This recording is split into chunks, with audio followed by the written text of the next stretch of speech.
마지막에 완공을 기념해서 불사리 봉안식 때 소가우마코를 비롯해서 100여 명의 대신들이 백제 옷을 입고 제를 올렸다라는 기록이 남아있어요. 그래서 이 절이 다 아무것도 남아있는 것이 없지만 왜 중요한가라고 봤을 때는 이 기록들 때문에 중요한 거예요.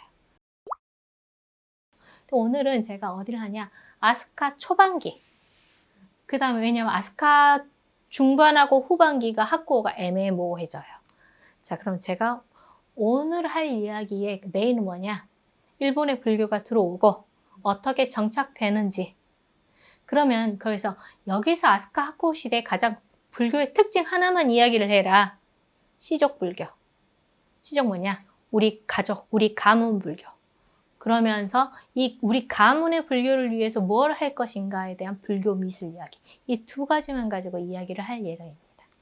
자, 그러면은 아까 제일 처음에 제가 지도를 보여드렸어요. 고분이 어떻게 이동됐을까라고. 자, 불교가 어디서 시작을 했을까요? 여기 밑에 규슈부터 들어와요. 규슈부터 들어와서 이렇게 와서 이렇게 가는 형태예요. 꽃은 여기서 피우게 돼요. 왜? 여기가 중심이 되기 때문에. 자, 그러면 우리나라하고 조금 관련된 게 히미코라든지, 히미코가 일본 최초의 여왕이라고 주장을 해요. 네. 자, 주장을 하는데 이 히미코 가지고 고고학 또는 고대사, 초기 고대사 하는 연구자들이 일본, 한국, 중국이 치고받고 싸우는 거. 저는 히미코 오늘 이야기 안 할 거예요. 왜? 힘들어지니까. 자, 히미코가 있었다라고 하는 곳이 어딘가라는 것은 규슈라는 설이 하나가 있고, 여기 이쪽에서 하나라는 설이 있어요. 근데 이쪽이 조금 더 강해져요. 왜? 우리나라 동해안하고 연결이 돼요. 그래서 이쪽의 설이 조금 강한 설인데, 그래야 킨키하고 가까워서, 나라지와 가까워서 이동이 쉽지 않았을까. 여기서 이렇게 오는 것은 어렵지 않았을까라고 하는 것이 있지만, 또 서기에서 보면은 여기서 여기까지 이동은 백제가 멸망할 때 백제를 도와주러 신라를 치러 간다고 갔을 때 여기까지 가요. 도요토미 히데요시가 조선 출정을 할 때 어디서 출정을 했느냐? 여기서 출정했어요. 모든 자기 부하들 데리고. 그렇기 때문에 또 쉽게 갈 수 있는 지역이기도 하지만 아직까지 설은 두 군데가 있다라는 거. 근데 오늘은 여기 이야기 할 겁니다. 구체적으로 어디 이야기 할 거냐? 그러면 아스카는 크게 봐서 학고가 있었냐가 일단은 문제예요. 도대체 일본 역사에 학고가 있었어? 애매모호해요. 왜 학고라는 시대가 개념이 나오느냐? 세키노 타다시랑 그 주변 사람들이 이토추타, 그 다음에 오카쿠라 텐신 등 그 주변 사람들이 나라의 그 유적지를 갖다 발굴하면서 수장품들이 토리파가 중심으로 되는 불교 미술이 비슷한 양식들이 나오는데 설명이 안 되는 것이 같은 지역에서 나오기 시작해요. 이게 뭐지? 비슷한 거리인데 역사책에도 없는데 이게 학고인가 보다. 학고가 뭐냐? 일본 원어예요. 쇼와 메이지 하는 것처럼 원어를 가서 그러면은 학고 시대로 넣었어요. 근데 시기적으로 봤을 때는 70년, 70년이에요. 이 사이에 역사적으로 사건, 사고는 있었을지는 정치사적으로, 문화사나 미술사적으로 봤을 때는 큰 차이가 없어요. 그래서 미술사나 문화사에서는 이 학구어를 그냥 아스카 안에 넣어버려요.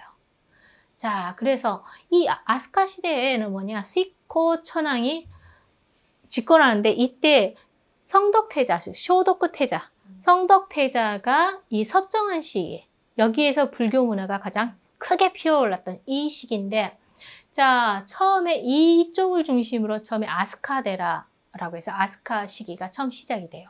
그러다가 성덕태자가 섭정을 시작하면서 살짝 위로 올라가요. 호류지를 중심으로 해서 여기도 아스카 문화가 돼요. 그러다가 성덕태자가 죽고 난 다음에 다시 또 이쪽으로 후지라케로 다시 또 내려와요. 그래서 정치사적으로 봤을 땐 여기를 갖다 그냥 학고 시대로 보자. 그래서 학고 문화가 되지만 크게 봤을 때는 아스카라고 보시면 돼요. 왜? 비슷비슷해요.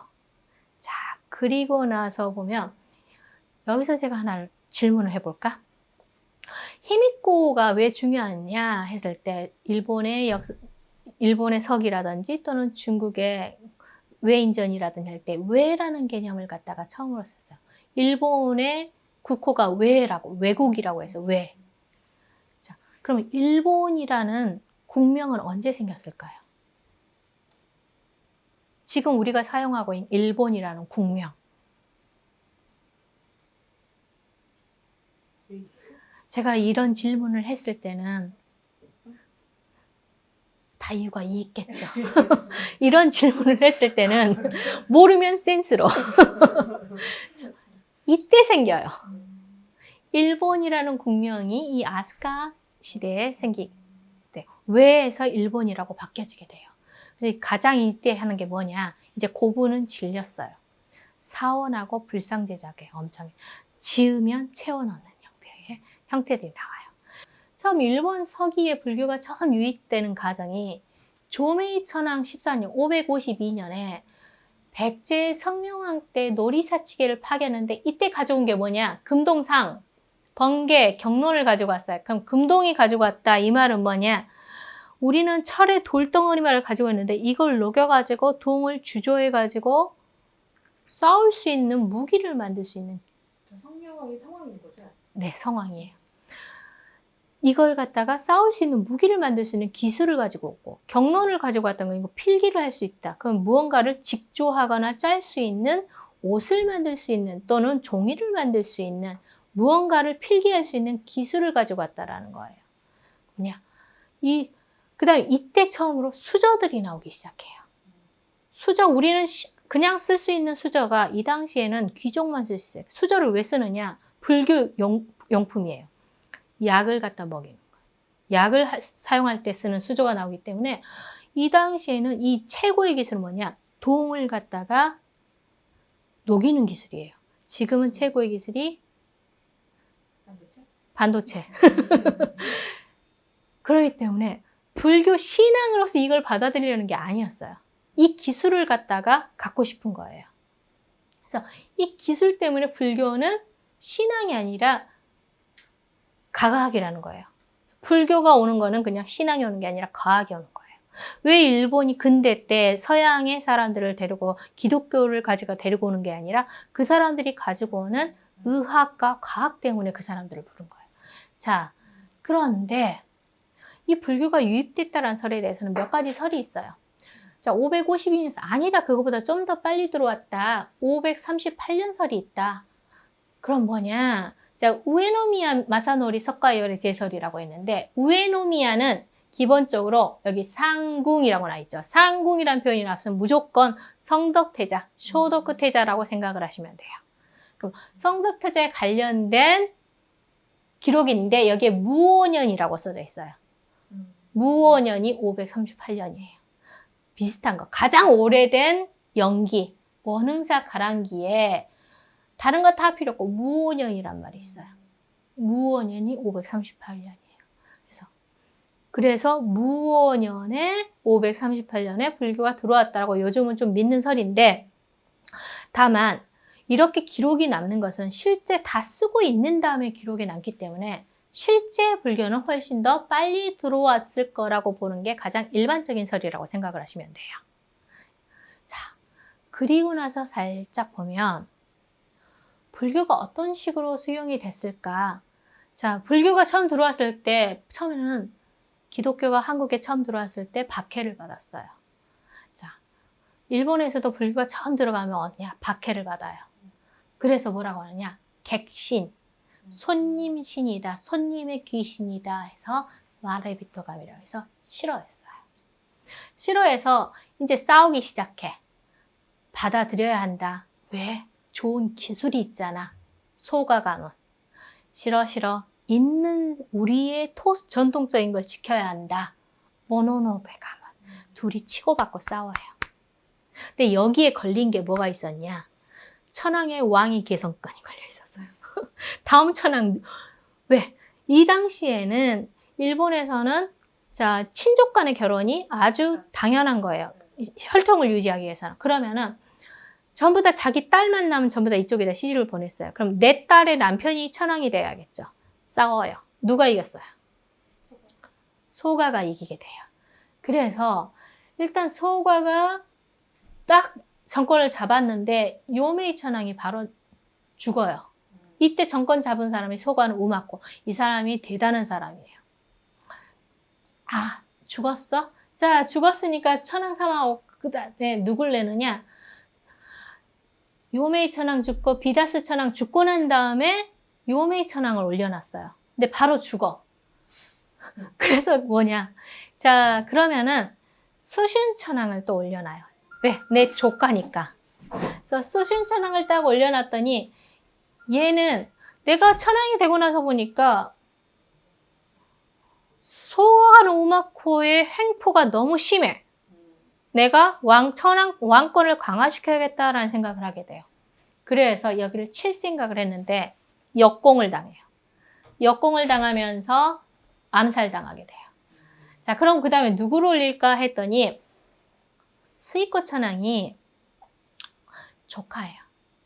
그래서 자, 그러면은 얘를 비다스 천황의 부인이에요.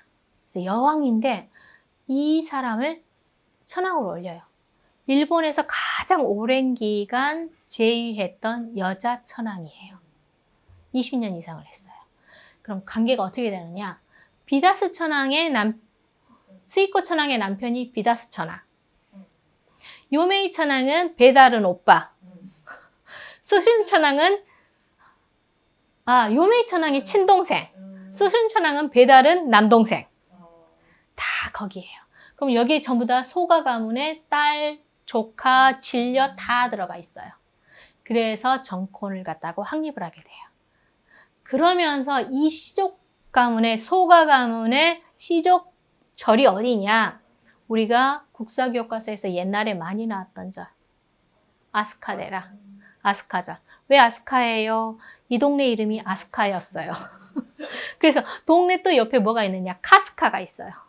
그래서 카스카가 잡혀서 아스카 정권이라고 봐요. 자, 근데 이 아스카절은 법흥사라고 하는데 법흥사의 후신이에요. 원신은 법흥사예요.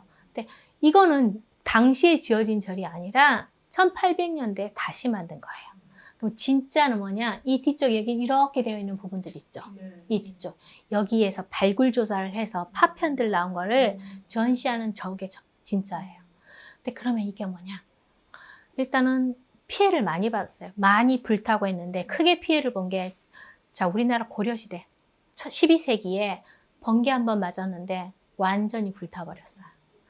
그래서 남은 거 다시 또 재건을 했어요. 18세기에 다시 재건한 거예요. 그래서 지금은 18세기인 건데 그러면은 아예 의미가 없잖아요. 남은 게 뭐예요? 라고 물어봤을 때 이거 하나 남았습니다. 여기가 탑의 중심이 있던 자리라는 거. 여기에서 탑이 있다. 이거 하나 남았어요.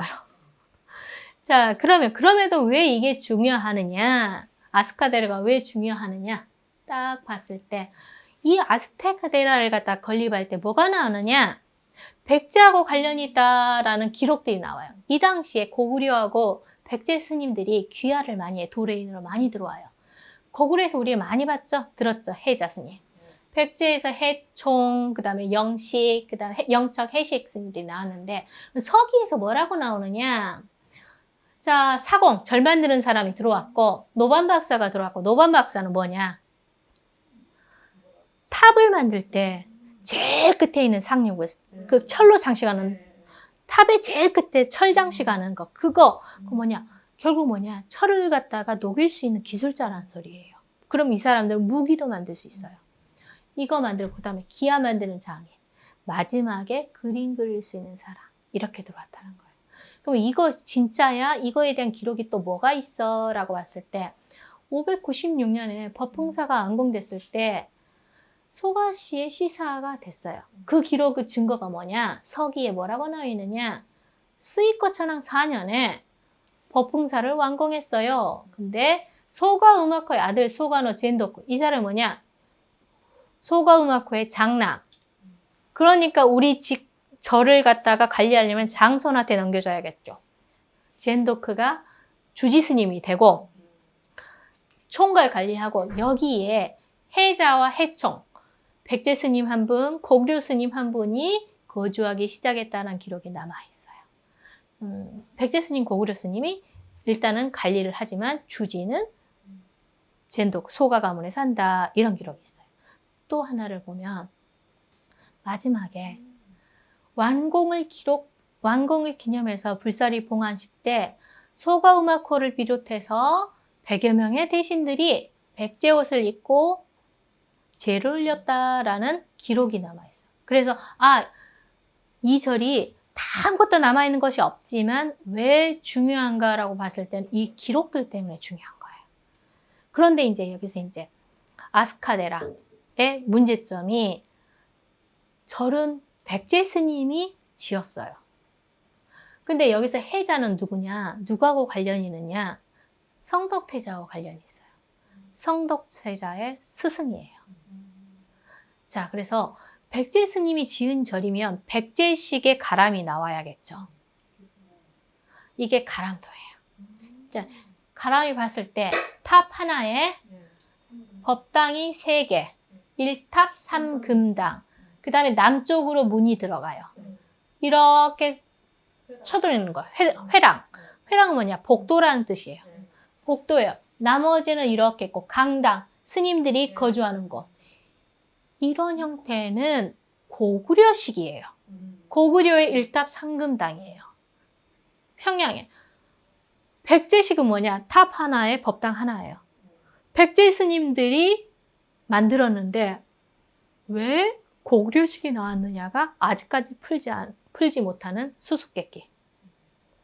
다만 이제 역사적 로망, 역사적인 조금은 로망을 살짝 보태서 이야기를 하자면 해자 스님이 여기에 관여를 했고 성덕태자가 이 당시에는 섭정을 했어요. 그러면 백제 스님들이, 백제 기술자들이 만들더라도 넘버원의 스승이 해자이기 때문에, 고구려 스님이기 때문에 그 입김이 조금 들어가지 않았을까라는 그 역사적 로망을 간단하게 풀어드리지만 이거는 어디까지나 기록은 없습니다. 자, 그래서 회랑이 현대 회랑하고 이 회랑이 이건 호류지 회랑이에요. 회랑이 자연스러워 하냐? 이렇게 돌면서 이해가 되는데 여기에 탑이 들어가는데 이쪽 부분이 이게 시대를 구별하는 방법 중에 하나예요.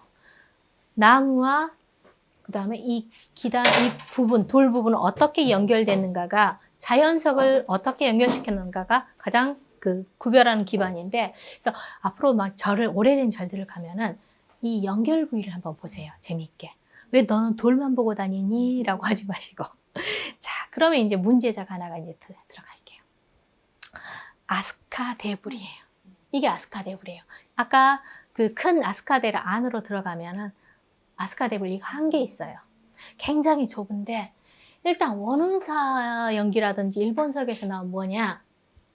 스이코양하고 쇼도쿠 태자, 소관우 우마코들이 발원해서 청동불, 일단은 녹이는 기술이 있죠. 그다음 수불, 자수로 불을 만들었다. 두구를 만들 것을 토리불사에게 명령했다란 말이 있어요. 그래서 이거 만들라고 고구려에서 황금을 보내고 606년에 완성했다. 아니야, 609년에 완성했다. 어디에? 금당에. 606년하고 609년은 싸우고 있어요. 일본 서기에서는 606년이라고 나와 있는데 요즘의 학자들은 아니다, 서기가 잘못됐다. 609년이다라고 좀 싸우는데 아직까지는 정확하게 확정되지는 않았습니다. 근데 이 중요한 건 뭐냐? 크라츠크리노 토리가 제작됐다. 근데 이 크라츠크리 토리가 누구냐? 일단 두 가지 설이 있어요. 중국에서 건너온 시바다토 후손의 도레인이다. 아니다. 백제계에서 건너온 아야시 가문의 사람이다. 이 두 가지 설이 있어요. 근데 요즘은 왜 아야시 가문이 조금 더 강하게 인정을 받느냐면 아야 가문이 말 싸우려면 말에다가도 뭘 입혀야겠죠. 이걸 녹이는 기술을 가지고 있어요. 이거 녹이고 이걸 만들 수 있으면 불상도 만들 수 있다. 그래서 아야시 가문이 조금 더 인정을 받고 왜 백제계 승려들이 하는데 왜 중국계 도레인이 이걸 하겠느냐. 같은 백제계에 쓸 거다라고 해서 조금은 설이 조금은 강하게 인정을 받고 있는 상황입니다. 자, 근데 그러면 토리파의 불상의 특징이 뭐냐라고 했을 때 일단은 딱 가운데를 이렇게 나누세요. 딱 맞죠? 데칼코마니. 기본적으로 데칼코마니가 나와야 해요. 다음 눈이 부리부리해야 해요. 그래서 아몬드 같기도 하고 살구식 같기도 하고 부리부리해야 해요. 코가 커야 해요. 입술이 툭 까져야 해요. 그 다음에 미소는 살짝 올라가야 해요. 이걸 뭐라고 하느냐? 알카익 미소. 이 알카익 미소가 어디서 왔느냐? 그리스 신전에서 나와요. 그리스 신전의 신상들이 전부 다 알카익이에요. 이게 그대로 가면 인도의 신들이 전부 다 알카익 미소라고 했어요. 이게 중국으로 가면 중국 불상들이 5세기, 6세기 불상들이 전부 다 알카익 미소라고 했어요. 한국으로 오면은 삼국시대 불상들이 전부 다 알카익 미소라고 했어요. 그대로 알카익 미소라고 했어요. 그 다음에 옷의 의습이 두꺼워야 해요. 두꺼워야 하고 U자가 깊게 파인다든지 이러한 형태들이 전부 다 토리파의 특징 중에 하나라고 볼 수가 있는데, 자, 아까 제가 아스카데라가 불탔다고 했어요. 살아남았을까요? 이 불상 살아남았을까요? 남았으니까 기분 나네. 아니 아까 그 돌 하나밖에 안 남았다고 얘기하지 않았나요? 그렇죠. 돌 하나밖에 안 남았다고 얘기했어요. 그런데 여기에 딱 두 군데가 진짜가 있어요. 나머지는 다 18세기에 다시 복원한 거예요. 10년 전까지만 해도 남아있던 게 뭐였느냐? 이쪽 얼굴의 이쪽 부분, 이쪽은 손 이쪽 부분, 이 두 가지만 남기고 다 오른손에 이 부분만 남기고 다 18세기에 다시 만들었다라고 이야기를 했어요. 자, 한 2, 3년 전에 재조사가 다시 시작됐어요. 바뀌었어요. 최신의 학설을 갖다 말씀드리는 거예요. 자, 조사를 해보니 우리가 그전까지는 이 얼굴에 울퉁불퉁했던 거, 수두 자국처럼 불퉁했던 거, 이거는 조금 더 도식화되면서 이전의 토리파를 갖다 재현하면서 했을 거라고 했는데, 조사를 해봤더니 이 기공이나 이런 것들은 당시에 주조하는 과정에서의 기포로 판단이 된다라는 조사 결과. 그래서 얼굴이 더 커졌어요. 얼굴. 손바닥, 여기 손바닥 전체. 오른쪽 손바닥 전체. 이쪽 부분이 아니라. 여기 두 군데가 최신의 학설로는 이제 진짜 당시 거고 나머지는 복원품. 이렇게 나왔어요. 자, 그리고 나서 보면 제가 이제 마구는 보았고, 간단하게 불상 이야기 할게요. 불상을 모르시는 분들 위해서. 불상 다른 거는 다 필요 없어요. 그냥 크게만 볼게요. 몸 뒤에, 우리 뒤에 이렇게 있는 똥 있죠? 크게 말했을 때는 광배라고 해요. 뒤에 있는, 보통 요즘 젊은 친구들이 후광이 비친다라는 표현 쓰죠. 여기서 왔어요. 아우라, 후광이 비친다. 다 여기서 왔어요. 자, 광배. 오늘 또 반사판이 저를 비춰주지만 저도 후광이 있어요. 자, 그래서 머리에 있으면 두가, 몸에 있으면 신광이지만 그냥 광배라고 생각을 하시면 돼요. 자, 부처님은 항상 후광을 가지고 다녀요. 반사판을. 자, 그 다음에 옷이 한 개가 약속했다 그러면은 통견이. 한쪽 어깨를 갖다 섹시하게 했다. 편견이. 자, 그 다음에 아래에 앉아 계시는 이곳 대자. 이것만 아시면 돼요. 다른 건 다 필요 없어요. 자, 그리고 나서 그럼 아까 아스카데라하고 관련해서 토리파 불상의 대표적인 거 딱 두 개만 꼽아라 하면은 아스카데불, 그리고 이거. 약사 여러분. 약사 부처님. 약사 부처님 아니고 호리지 부처님 아니에요? 호리지 부처님이지만 시무웨인 여원이. 시무웨인 여인 하시는 분 누구? 석가모니 부처님. 석가삼존불. 석가삼존불인데, 자, 이거 진짜일까요? 가짜일까요? 이거 제가 물어보면 가짜. 물어보면 가짜. 물어보면 가짜. 학과이 달라요. 네. 제가 호류지 금당에 가서 허락받고 찍었어요. 금당에서 이거 허락받고 찍었지만 지금 못 찍어요. 호루지가 너무 강했어요. 말이 강해져서. 자, 그럼 이 뒤에는 벽화, 진짜 가짜?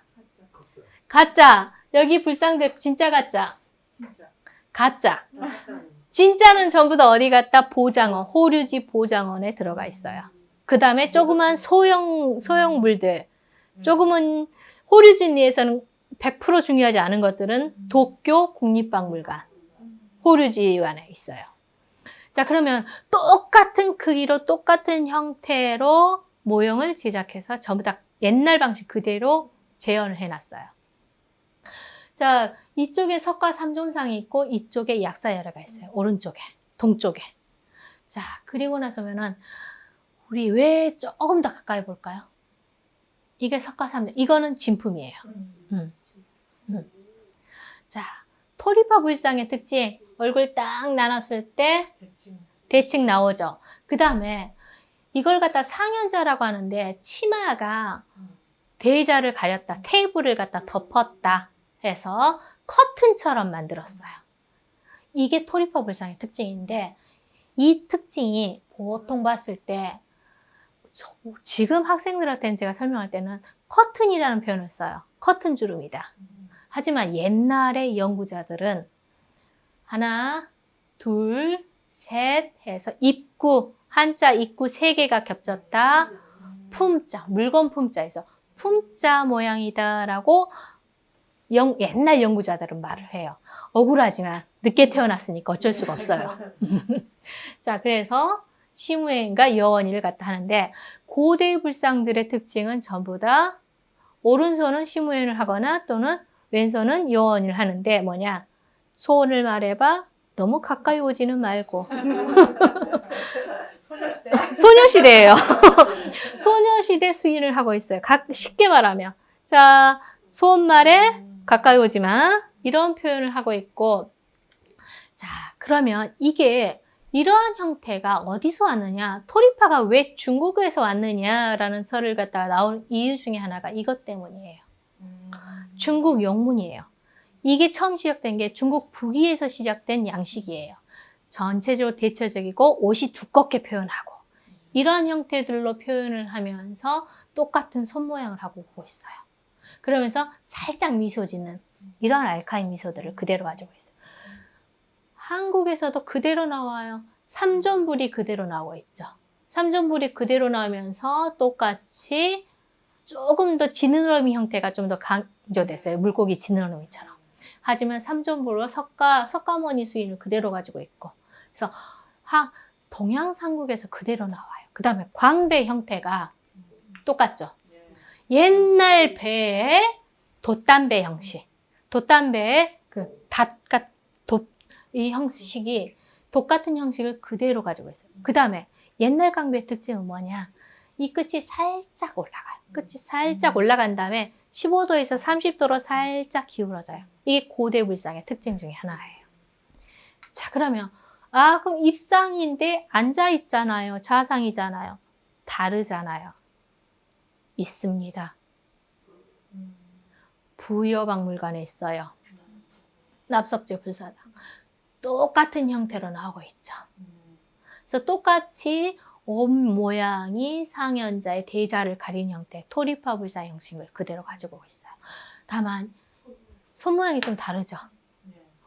이거 뭐예요? 선정인, 요가 자세. 우리가 쉽게 말하면은 아랫배를 가리는 자세, 약정 커버 자세를 하고 있어요. 그래서 이 약정 커버 자세는 제가 다음에 또 불상들이 나오면 그때그때 손 모양이나 수인에 대해서는 이야기를 할게요. 그래서 이러한 형태들이 불상이 나와요. 그러면 얼굴 한번 비교를 해볼까요? 자, 이게 석가삼존불의 얼굴이에요. 자, 살짝 눈을 감은 형태지만 대부분 토리불상은 얼굴을 갖다 눈을 정면을 응시하는 불상을 두고 있어요. 보통 부처님 우리가 잘 생각하고 있어요. 절에 가서 부처님을 봤을 때, 불상을 봤을 때 적어도 만드는 사람이 생각했을 때 우리가 엎드려서 이렇게 쳐다보는 형태예요. 그러면 위에서 아래를 내려다보는 형태이기 때문에 아래를 이렇게 내려다보는 형태로 이후의 불상들은 만들어지지만 이 당시에는 인체에 대한 이해도가 떨어져요. 그래서 정면을 봐요. 눈을 감더라도 정면을 봐요. 그 다음에 이 끝이 살짝 삐쳐나와 있죠. 이게 토리파 불상의 특징이에요. 그다음 코가 뭉퉁해요. 근데 시점이 애매해요. 정면 시점인데 이 코는 아래에서 보는 거예요. 입술은 또 정면이야. 바라보는 시점이 여러 가지를 가지고 있는 형태예요. 하지만 정확하게 봤을 때 딱 떨어져요. 주로 그 다음에 이 당시에 많이 쓰는 게 뭐냐, 화염 문양이다 해가지고 광배에서 불꽃이 올라가는 문양, 이런 것들이 좀 많이 나와요.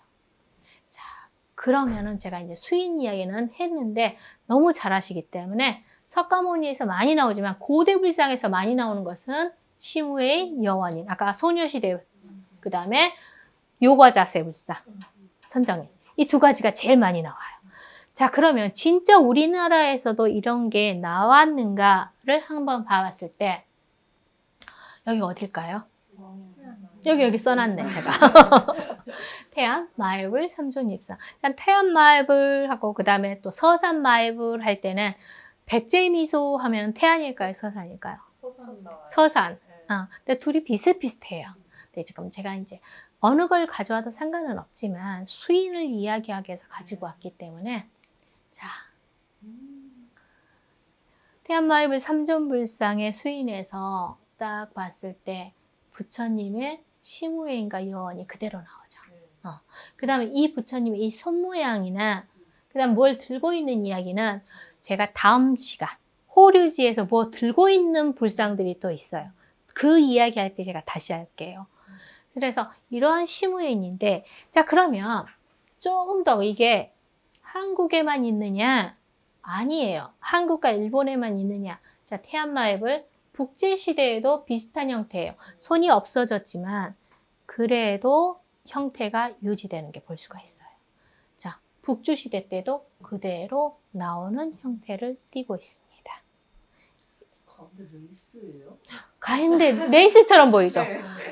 토리파가 시간이 조금 지나면은 이런 형태도 나오고 변형된 레이스 같은 형태도 나오고, 그 다음에 어떻게 보면 또 그리스 신상의 옷같이도 나오죠. 이게 그 연결선상에서 변형됐다고 보는 게 가장 일반적이죠. 그래서 자, 그 다음에 이런 형태, 몸이 다 드러나는 형태로 나오는 것도 또 나오고, 이런 형태는 또 간다라에서 나오는 형태다. 또 그렇기 때문에 여러 가지 형태가 겹쳐지면 제가 지금은 손 모양만 이야기를 하는 거예요. 자, 그러면 이러한 손 모양이 원형을 한번 봐볼까? 이러한 삼존불은 어디서 나와? 일본만 있었을까? 아니다. 자, 백제미소라고 하는 정말 순수하게 아무 생각 없는 순수함을 보여주는데, 생각 없는 순수함을 보여주시는데, 자, 멍 때리고 까꿍하고 있는데, 자, 그랬을 때 제가 봤을 때는 물론 얼굴도 굉장히 좋은데 이렇게 손 모양을 정확하게 표현하는 불상도 드물어요. 손을 굉장히 정교하게 표현을 했어요. 그래서 손 모양 보고 저는 굉장히 좋다라고 생각을 했었는데, 이런 그 보살 옆에 합시불과 반가상 이야기는 제가 다음 시간에 같이 들어갈 거예요. 이런, 네, 그대로 산동성에, 북위 지역의 산동성에서도 이러한 형태의 불상들을 만들고 있습니다. 자, 그러면은 백제 계열만 봤잖아요. 고구려도 봤는데 백제 계열만 봤잖아요. 신라는 없어요? 라고? 있겠죠. 신라는. 남산에 있겠지. 어디? 베리, 석조, 삼종. 저는 여기를 외계인 불상이라고 많이 불러요. 외계인이 한 명이 있어.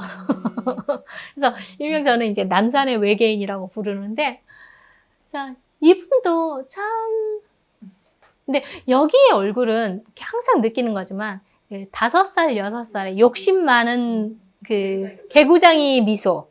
그러니까 순수한데 살짝 그때부터 자기 에고가 나오기 시작하는 그 미소가 보이는데 어찌됐건 귀여워요. 하지만 어찌됐건 나와요. 근데 이게 5살, 6살, 한 4살, 3, 4살로도 보이는 게 다른 데보다 다시 한 5등신, 6등신이라서 더 아이처럼 느껴지는 그런 부분이 있어요. 아직 저기 젖살도 아직 있어요. 젖살도 있고 젖살도 안 빠졌어. 그래서 완전 오동통한 거. 그렇게 아기불 같은 느낌이 있어요. 그래서 여기는 살짝 외계인도 있지만 어찌됐건 당시의 삼국이 이 삼존부를 만드는 거, 그 다음에 석가모니를 중심으로 만드는 거, 그 다음에 그 양식들이 앉아있든 서있든 돌로 만들든 그 다음에 동으로 만들든 삼국에 대유행을 했다. 전염병처럼 유행한 형태예요. 나무는 이 이후예요. 동이 끝나고 난 다음에 나무가 오기 때문에. 자, 그리고 나서 보면 금동불인데, 자, 약사사 열의 자상이기 때문에 호리지 금당에 있습니다. 아까 삼존불상의 오른쪽에 있는 동쪽에 있는 약사사 열의 자상인데, 자, 여기서부터는 분명히 토리파의 느낌은 있어요. 네. 토리파의 느낌은 있는데 살짝 여기 이제 매듭이 살짝 조금씩 들어가요. 매듭 묶는 것도 북이의 유행인데, 그러면서 치마가 삼존상에서의 그 치마는 굉장히 섬세하게 했어. 내게는 아마 삼존상 만들다 지겹다. 적당히. 그 다음에 그때는 하나하나 주조를 갖다가 만들 때 섬세하게 했다면 공장제로 찍어낸 듯한 형태들이 나오기 시작. 그렇다고 그 미술미가 뛰어나지 못하다. 그건 아닙니다. 굉장히 뛰어나요. 자, 그런데 이게 이 뒤에 강배 뒤에 뭐라고 적혀 있느냐? 스이코 천황이 그러니까 그 제일 오래 통치했던 그 여자 천황이 자기 태자와 함께 요메이 천황, 자기 친우파를 위해서 제작했다는 기록이 있어요. 그래서 607년이 있다라고 설이 있는데 이거 진짜다 가짜다? 가짜. 모른다. 왜 모른다? 이 뒤에다 새겨놓는 게 뒤에 새겨놓을 수도 있고 앞에 새겨놓을 수도 있지만 이 당시에 죽은 자기 섭정 기간에 요메이 천황을 할 만큼 이 스이코 천황이 그렇게 힘이 있었을까? 그 다음에 그런 문제도 있고 해서 후대에 새겨진 조금은 가짜가 아닐까라는 설도 있어요. 근데 이 설이 망가지면 무너지면 그러니까 성덕태자의 석가삼존상도 무너지게 돼 있어요. 설이. 그래서 다 이 갈고리처럼 연결돼 있어서 아직은 잘 몰라. 그래서 결론적으로는 모른다. 얘네는 맨날 모른다. 모른다야. 다 모른다. 그 시대를 안 살아봐서 몰라요. 그 사람들의 마음을 몰라. 다만 우리의 추측으로. 자, 모른다를 또 하나 들어가 볼까요? 이 사람이 누굴까? 이거는 이제 나중에 후대에 그려진 18세기 에도 시대 때 그려진 그 요메이 천. 이게 몇 년 천황으로 몇 년 있었을까요? 제 기간. 짧게 있었어요. 일단 짧게 있었어요. 2년. 딱 2년 있었어요. 언제 태어났다? 모른다. 근데 죽은 건 죽었다. 2년 하고 죽었다. 2년 살고 죽었다. 통치하고 죽었다. 그러면은 오랜 기간 통치한 이 여자가 자기 아들 생각을 먼저 해야지 오빠 생각을 먼저 할까라는 생각도 들어요. 남편도 있는데. 그래서 모른다. 그래서 짧게 통치했기 때문에 어떤 그 업적도 없기 때문에 단순히 병약한 형태로 조금 미소년처럼 그려졌어요. 물론 천황들을 갖다 초상화를 그릴 때는 미소년 같은 그림을 좀 많이 그리긴 합니다. 그래서 이렇게 두광도 아니고 신광도 아닌 하여튼 광배도 만들어지고 거의 두광에 가깝지만. 자, 그러면 이러한 상현자의 옷 모양이 이 리본 형태가 또 어디에서 나오는가를 살짝 봤을 때 여기 어딜까요? 여기도 일본이에요? 아니요, 여기 중국이에요. 영문. 근데 이 굴 하나하나가 다 석굴들이에요. 부처님들이 계세요. 근데 이 안에 뭐가 있느냐라고 봤을 때 안녕 어서와라고 하는 자 영문석굴의 토리파 불상의 딱 특징을 그대로 가지고 있어요. 그래서 북이 양식인데 여기에 리본이 나오긴 있어요. 그래서 단순히 자기만의 상상력으로 만든 게 아니라 다 돌고 돌았다는 거예요. 이 시기에. 자, 그러면 이 영문석걸이 여기만 있는 게 아니야. 아니에요. 자, 공연석굴에도 있어요. 여기에는 조금 더 레이스가 풍성해요. 뭐냐, 작가적 상상력이 좀 더 강하게 들어갔어요. 그러니까 앞에는 배운 대로 정말 그 교과서만 가지고 공부한 친구들의 그 정확한 매뉴얼화였다면 여기는 이제 조금 자유롭게 더그 유럽 화된 거죠. 그죠. 조금 더 풍성한 드레스 같은. 하지만 역시 이제 그래도 정확하게 보이는 것은 이 품자 형태가 품자. 보인다라는 거. 그래서 이 겹쳐짐이 딱 나눴을 때 정확하게 나온다는 거. 근데 여기는 이제 적당히 귀찮아. 너무 많다 보니까 씩 넘어가는 형태. 이러한 형태들을 만들어줘요. 그러면 이러한 형태의 풍성한 치마의 형태가 한국에는 없었을까요? 금동블록 있었어요. 자, 삼국시대 후반인데 똑같은 형태가 나오고 있어요. 조금은 맞아라고 보이지만, 자, 이런 크기들은 굉장히 작아요. 작아요. 한 15cm짜리도 있고 10cm짜리도 있고 아주 크다 하면 20cm까지 가지만 이렇게 가는 건 드물고 보통 10cm, 15cm 정도예요. 호신블록. 그러니까 내 호신블록, 우리 가족 호신블록 내 방에다 두는 형태. 그렇기 때문에 솔직히 말해서 이게 고구려 불상이다, 백제 불상이다, 신라 불상이다 말하기가 애매한 게, 물론 일본 불상이다 말하기 애매한 게 작아요. 들고 다른 동네로 이사 가면 돼요. 그러면 근데 거기에서 발굴되면 그 나라 불상이 되는 거예요. 그렇기 때문에 알 수가 없다. 자, 그리고 나서 보면은 이제 제가 이야기를 하나를 하고 볼까? 자, 석가열애상, 문수보살상 하나는 없어요. 자, 그러면은 보통 이렇게 23cm에서 30cm 정도, 이 정도 사이에 이 불상들이 아주 작은 불상인데 어떻게 끼우느냐. 여기 끼우는 게 보이시죠? 작은 불상을 이렇게 끼워 넣어요. 그래서 하나의 삼전부를 만들고 놔요. 그럼 제가 이 시기 광배에서는 제일 많이 나오는 것 중에 하나가 화연문양들도 많이 나온다 했더니 화연문양이 나오는 거 보이시죠? 그래서 화연문양이 많이 나오고, 그 다음에 이게 머리를 길게 딴 형태 같이 보관을 쓴 긴 딴 형태. 근데 딱 나눴을 때 겹쳐지는 형태. 이게 전부 다 이 시기 불상의 특징이다. 그러면서 살짝 손이, 얼굴보다도 손이 더 커요. 이게 고대 불상의 특징이에요. 그래서 고대 불상의 특징을 구별하는 방법은 오히려 훨씬 더 쉬워요. 그리고 그 다음에 어느 나라인지 구별하는 건 또 조금 쉬운 게, 한국의 얼굴은 조금 더 짙어요. 일본 얼굴에 비해서. 일본 얼굴이 살짝 좀 더 밋밋해요. 그 다음에 조금 더 인간 얼굴이 살짝 좀 더 들어가요. 인간의 얼굴. 그래서 일본 옛날 조문 인간들의 살짝 밋밋함들이 조금 더 불상에 표현되어 있어요.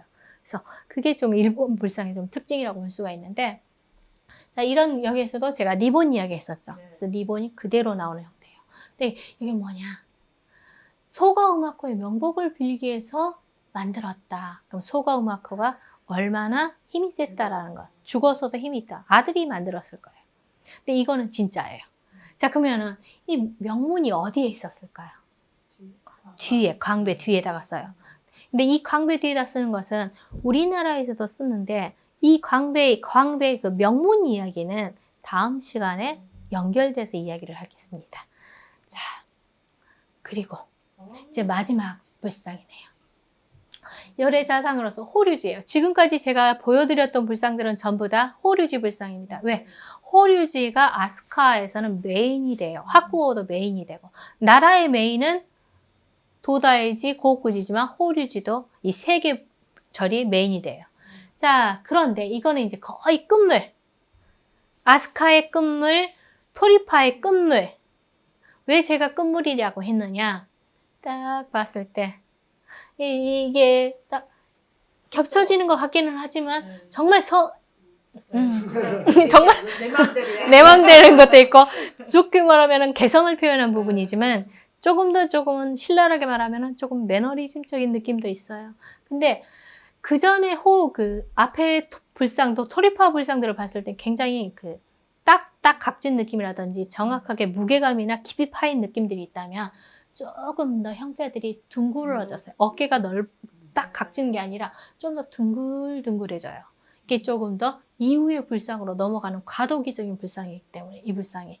그래서 이러한 형태로 살짝 해지고 그 다음에 얼굴도 살짝은 토리파이지만 눈이 정면이 아니라 살짝 내려간 느낌이에요. 그래서 불상이 이제 다음 시대의 불상하고 학구호 쪽으로 넘어가는 그 중간 단계구나 라고 살짝 이제 백제의 것들이 백제 불상들이 들어오는 과정인가 보다 라고 하는 형태가 이 시기의 불상이에요. 많이 부드러워진 거. 그렇죠. 눈꼬리. 그러니까 토리파는 여기가 살짝 하고 눈꼬리가 이렇게 올라갔었는데 이게 없어지죠. 그렇기 때문에 이제 조금 학구호 불상의 특징들은 조금 더 둥글둥글 부들부들이에요. 그래서 이 부들부들한 느낌들이 표현이 되기 때문에 딱 걸쳐 있다. 그래서 이 작품이 중요하다라고 이제 평가를 받고 있어요. 자, 그래서 제가 오늘 이제 첫 번째 강의로 호류지를 중심으로 한 아스카 초기의 형태와 고분에 대한 이야기를 했습니다. 그래서 오늘은 여기까지 해서 1강을 마치고 다음 2강 때는 이제 아스카에서 메인 꽃, 호류지의 정말 문제작들, 아직까지 싸우고 있는 작품들을 가지고 이거는 영원한 난제, 절대 없어지지 않을 난제로 싸우는 작품들을 중심으로 해서 제가 다음 시간에는 우리가 또 만나 뵙도록 하겠습니다. 오늘 감사합니다. 들어주셔서 감사합니다.